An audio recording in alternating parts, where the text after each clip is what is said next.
Student, I am Sonam. Welcome back to my YouTube channel Apna Vidyalaya. आज के इस वीडियो में हम आप सभी को बताएंगे एक मोस्ट इम्पॉर्टेंट टॉपिक। तो यहाँ पे क्लास 10 साइंस के पार्ट जीव विज्ञान के सबसे महत्वपूर्ण प्रश्न, वो भी उत्तर के साथ, जो कि आप सभी के बोर्ड एग्जाम में इस बार 101% गारंटी बिल्कुल पक्का आएगा। क्योंकि ये जितने भी क्वेश्चन हम आप सभी को यहाँ पे बताएंगे सभी very very most important question है, और ये सभी क्वेश्चन एनसीईआरटी के क्वेश्चन है। ठीक है, और जो आपका क्लास 10 बोर्ड एग्जाम का पेपर बनता है वो सिर्फ एनसीईआरटी के क्वेश्चन से ही बनता है। तो यहाँ पे हम आप सभी को देखिए सभी महत्वपूर्ण बहुविकल्पी प्रश्न आपके पूरे बायोलॉजी के किताब के, ठीक है, पूरे जीव विज्ञान के सभी महत्वपूर्ण बहुविकल्पी प्रश्न बताएंगे, और प्लस यहाँ पे सभी महत्वपूर्ण आप सभी के जो बोर्ड एग्जाम में 4 नंबर वाले क्वेश्चन आते हैं, वर्णनात्मक प्रश्न पहला, ठीक है, वो 4 नंबर वाले क्वेश्चन जो होते हैं वो सभी इंपॉर्टेंट क्वेश्चन बताएंगे, और यहाँ पे पूरे के पूरे उत्तर के साथ बहुत ही अच्छे तरीके से पूरे उदाहरण एग्जाम्पल के साथ। ठीक, तो अगर आप लोग हमारे चैनल से पूरे क्लास 10 साइंस की तैयारी करते हो तो आप सभी का इस बार बोर्ड एग्जाम में साइंस में 70 नंबर बिल्कुल पक्का है। तो अगर आप लोग भी टारगेट बनाओ कि इस बार आप सभी को बोर्ड एग्जाम में 95% लाकर एक टॉपर स्टूडेंट बनना है, तो आप लोग इस वीडियो को बिना स्किप के लास्ट तक देखिए। तो यहाँ पे देखिए सबसे फर्स्ट क्वेश्चन बहुत ही वेरी इंपॉर्टेंट क्वेश्चन है। सबसे पहले हम आप सभी को ऑब्जेक्टिव क्वेश्चन बताएंगे और इसके बाद आप सभी को हम, ठीक है, प्रश्न उत्तर बताएंगे। मनुष्य के हृदय में कोष्ठों, ठीक है, कोष्ठों का मतलब कि यहाँ पे वेशमों की संख्या होती है। जो मनुष्य का हृदय होता है उसमें जो वेशमों की संख्या होती है वो कितना होता है? पहला 1, ठीक है, दूसरा है यहाँ पे 2, तीसरा है 3, और यहाँ पे चौथा डी ऑप्शन है 4। तो जो मनुष्य के हृदय होता है वो 4 पार्टों में बटा होता है, उसमें 4 पार्ट होते हैं। ठीक है, जैसे बायां अलिंद, दायां निलय, ठीक है, दायां अलिंद और बायां निलय, इस तरह से आप सभी को 4 पार्ट उसमें होते हैं। तो यहाँ पे ऑप्शन डी राइट है। इसके बाद नेक्स्ट क्वेश्चन है, मनुष्य में वृक्क एवं तंत्र का भाग है जो संबंधित है, किससे संबंधित है? बहुत ही वेरी इंपॉर्टेंट क्वेश्चन है। हम ऐसे क्वेश्चन आपको यहाँ पे बता रहे हैं जो आपके बोर्ड एग्जाम में कंटिन्यू आते हैं। ठीक है, हर साल आपके एग्जाम में आते हैं, और इस बार भी 100% गारंटी पक्का आएगा। तो यहाँ पे देखिए क्या है, इसमें पहला है पोषण, दूसरा है यहाँ पे ऑप्शन बी श्वसन, तीसरा है उत्सर्जन, और यहाँ पे डी ऑप्शन है परिवहन। ठीक है, तो यहाँ पे देखिए क्या है कि मनुष्य के वृक्क में जो होता है, यानी वो उसका भाग, जो तंत्र का भाग होता है वो उत्सर्जन से संबंधित होता है। ठीक है, उत्सर्जन का मतलब जो अवशिष्ट पदार्थों को शरीर के वो क्या करता है, समय समय पर बाहर निकालता है। तो यहाँ पे ऑप्शन सी राइट है। नेक्स्ट है यहाँ पे तीसरा क्वेश्चन, पादपों में, पादपों मतलब कि पौधों में जाइलम का कार्य होता है। बहुत इंपॉर्टेंट क्वेश्चन है। ठीक है, तो देखिए जो जाइलम होता है इसमें ये सोरों में पाया जाते हैं। जो पौधे होते हैं, पेड़ पौधे, उनके जो रूट होते हैं, ठीक है, मूल होते हैं यानी जड़ होते हैं, उसमें ये जाइलम पाया जाता है। अब देखिए ये जाइलम जो होते हैं ये सोरों से लेकर के उसके पत्तियों तक होता है। तो यहाँ पे क्या है, इसमें जो जाइलम का कार्य होता है वो पौधे जो होते हैं उसमें जल का संवहन करता है, यानी पृथ्वी से जल को लेता है और उसको सोरों के माध्यम से, जाइलम नलिकाओं के माध्यम से वो क्या करता है, पत्तियों तक पहुंचाता है, तब जाके पौधा अपना भोजन बनाता है और जीवित रहता है, हरा भरा रहता है। तो ऑप्शन यहाँ पे बी राइट है। नेक्स्ट है यहाँ पे चौथा क्वेश्चन, गर्मियों के दिनों में किस कारण दोपहर में जो पौधे होते हैं, पादप होते हैं, मुरझा जाते हैं? किस कारण से मुरझा जाते हैं? आप लोग देखोगे कि पूरे दिन, ठीक है, सुबह सुबह क्या होता है, पौधा काफी हरा भरा रहता है क्योंकि वो रात का ठंडक महसूस करके ताजा ठंडक में रहता है। ठीक है, और जैसे आप लोग धूप होगा, यानी आप लोग उसको 12 और 1 बजे 2 बजे के लमसम देखोगे आप लोग पौधे को, तो वो पौधा जो होता है उसकी पत्तियां जो होती है, ठीक है, वो ढीली ढाली होकर के मुरझा करके ऐसे झुक जाती है। ठीक है, और आप लोग देखोगे पौधा भी झुककर टेढ़ा हो जा रहता है, और जैसे ही शाम होगा वो पौधा फिर से वैसे हो जाता है। तो वो किसके कारण होता है, यानी दोपहर में किस कारण से मुरझाता है?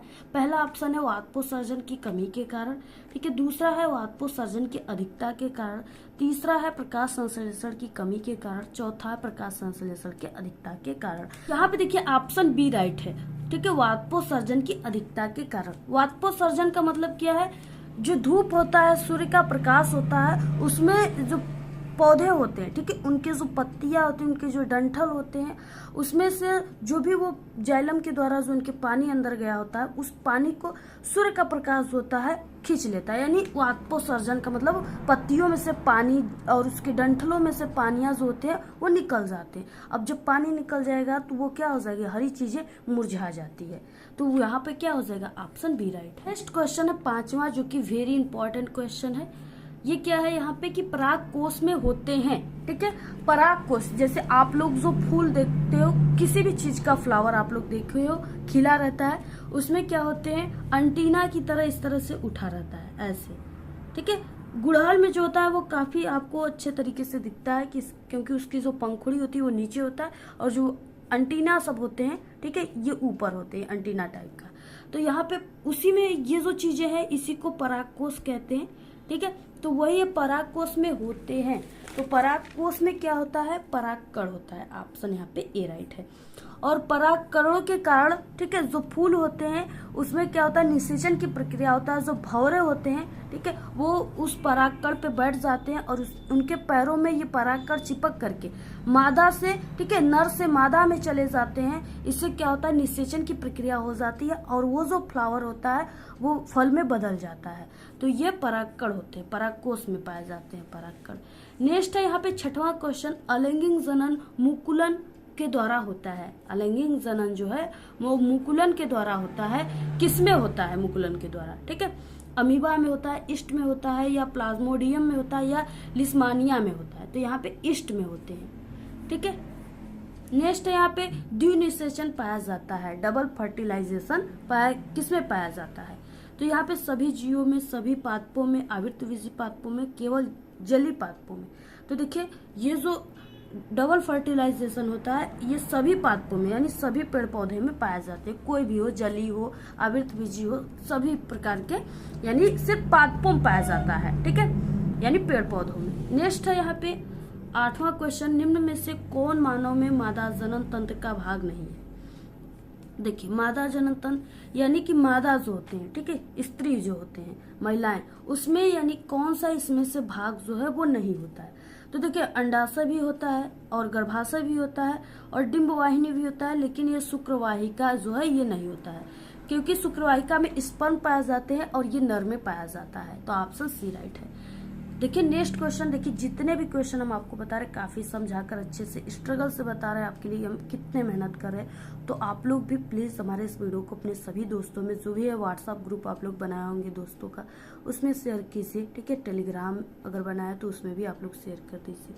ऐसे ही हम आपको डेली वीडियो लाएंगे।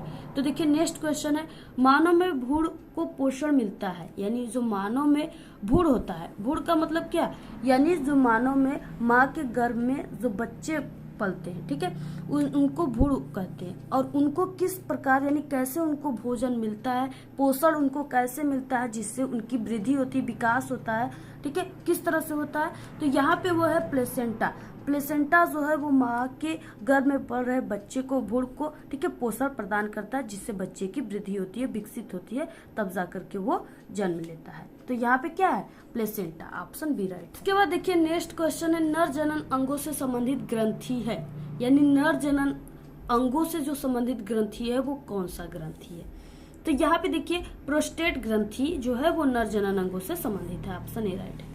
नेक्स्ट है हीमोग्लोबिन महत्वपूर्ण भूमिका निभाता है, ठीक है। हीमो का मतलब क्या है, हीमो का मतलब होता है यानी बर्फ, और ग्लोबिन का मतलब होता है यहाँ पे प्रोटीन, ये एक प्रकार का प्रोटीन है। हीमोग्लोबिन महत्वपूर्ण भूमिका किसमें निभाता है, श्वसन में निभाता है, पोषण में, पाचन में, या उत्सर्जन में।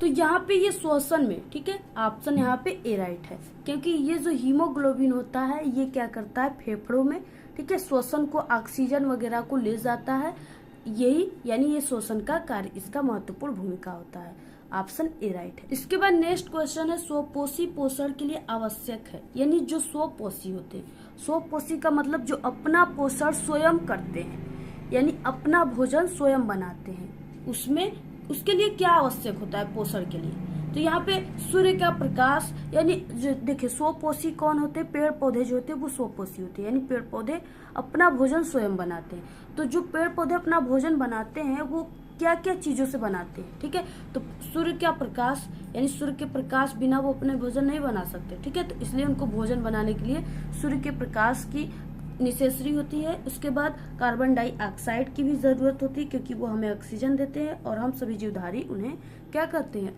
कार्बन डाइऑक्साइड CO2 देते हैं। नेक्स्ट है क्लोरोफिल, जिसके कारण उसकी पत्तियां हरे रंग की दिखाई देती है और हरे रंग के कारण ही वो अपना भोजन बनाता है। यानी ये क्या है, ऑप्शन तीनों राइट है, तो यहाँ पे उपरोक्त सभी हो जाएगा।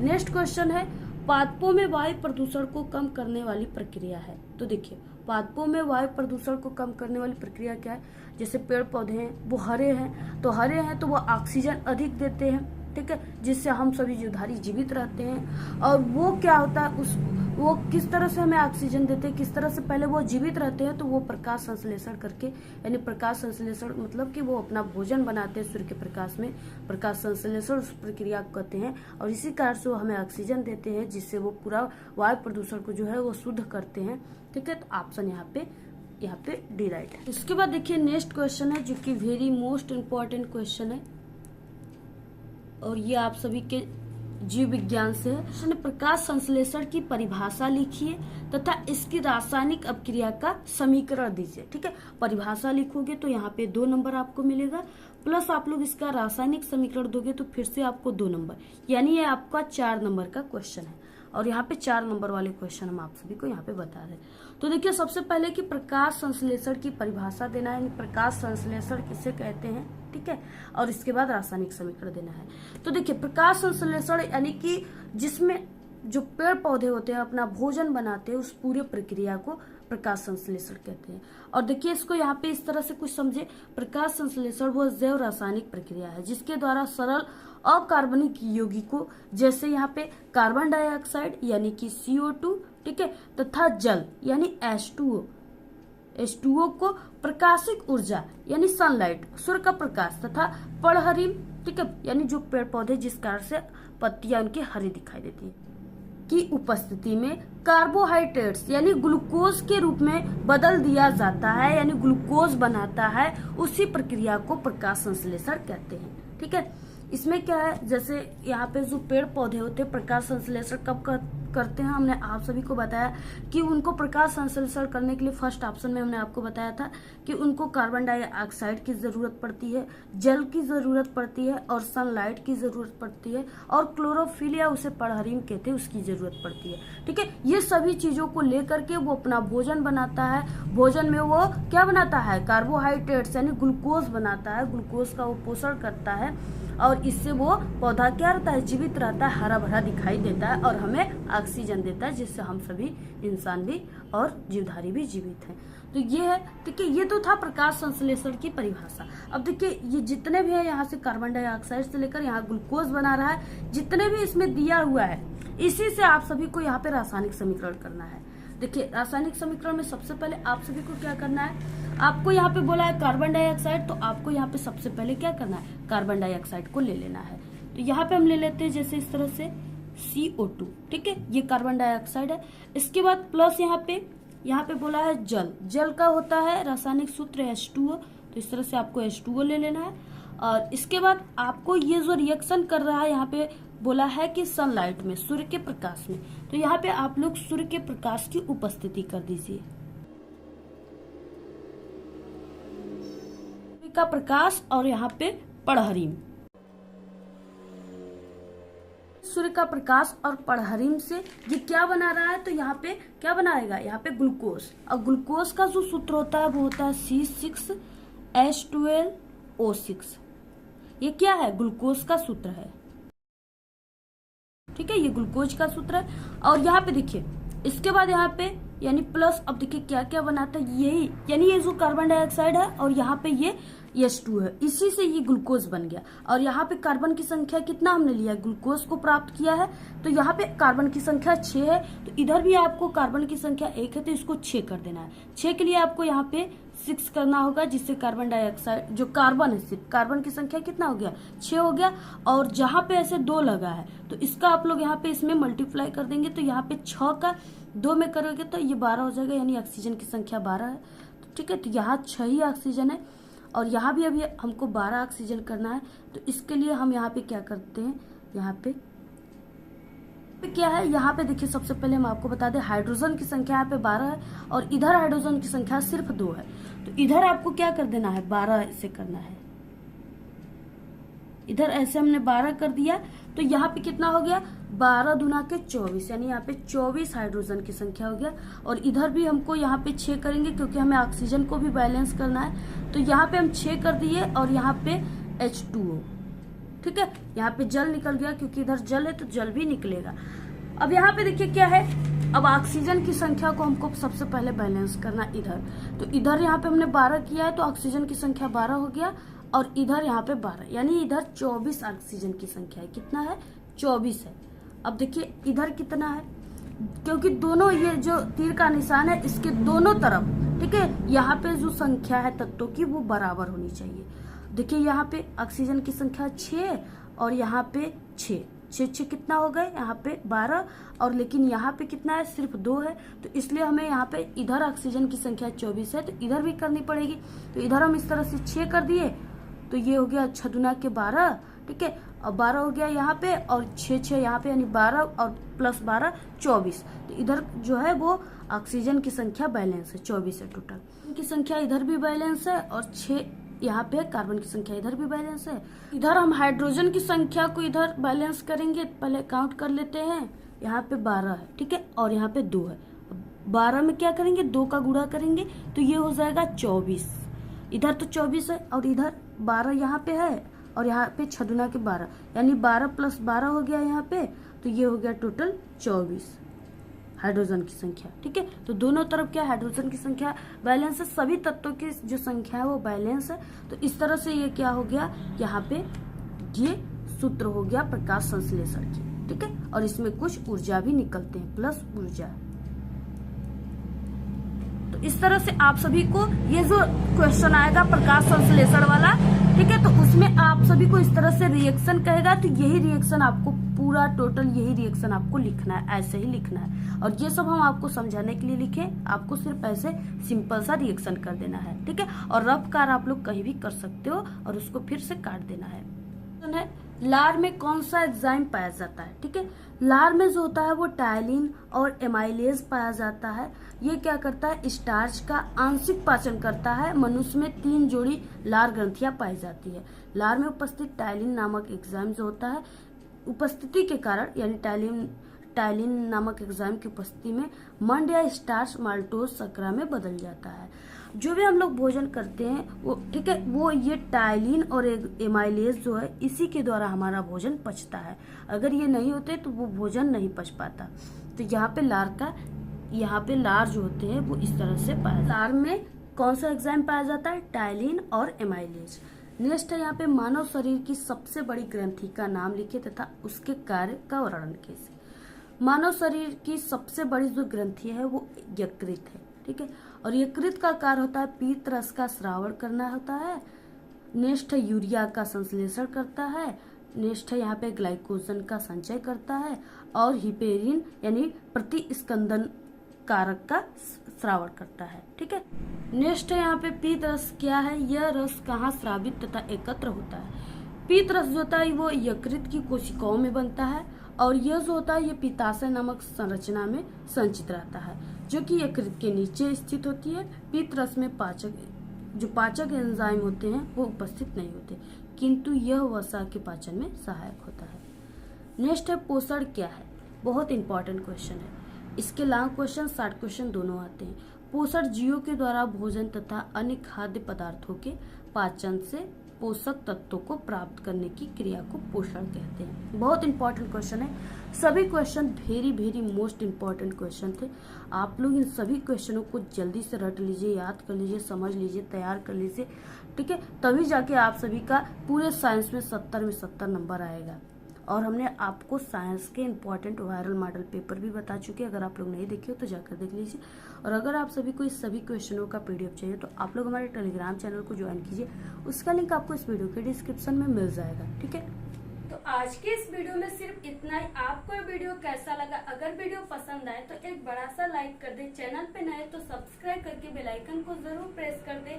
Thanks, all the very best, bye bye.